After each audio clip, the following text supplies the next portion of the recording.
V Sloveniji se vsako leto rodita največ 2 osebi, ki imata težave s strjevanjem krvi. Pred 14 leti se je v začetku aprila s to dedno boleznijo rodil tudi Matej. Osmošolec z osnovne šole Dragomirja Benčiča Brkina Hrpelje nam je ob svetovnem dnevu hemofilije povedal, kako se spoprijema z boleznijo. Najbolj hudo je bilo tu, ko smo igrali odbojko, ko sem si spahnil gleženj in v krvavitev noter je bila, tak je bil na začetku, pol je bil pa tak. V šoli sem manjkal točno 4 mesece. Na srečo sem imel tako prijazne sošolce in sošolke, da so mi pošiljali sproti snov in vse, kar so delali.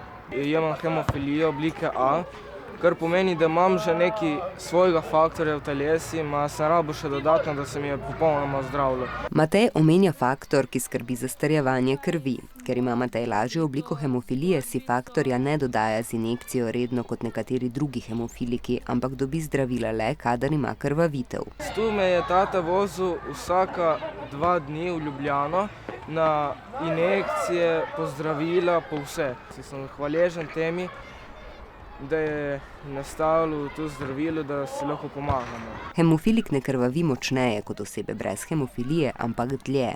Največja težava so notranje krvavitve v sklepe in mišice. Učitelj športno me je čisto razumel, če sem mu rekel, učitelj, jaz si tega ne upam, jaz tega ne bi delal. In je najdel čisto drugo aktivnost in mi je rekel, da naj tisto delam in sem naredil tisto. Matej se kljub temu, da so poškodbe zanj nevarnejše kot za druge, ukvarja s športom, vozi z motorjem in dela z lesom, a je pri vsem zelo previden.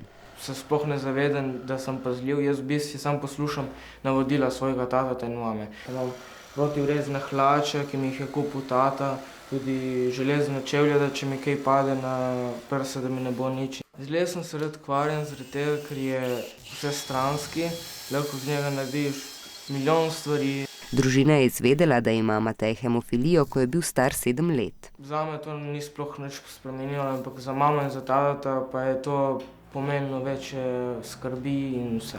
Skratka, zaradi sodobnih zdravil Matej živi kot vsi drugi. Previdnost pri vožnji in rokovanju z orodjem pa bi priporočili vsem.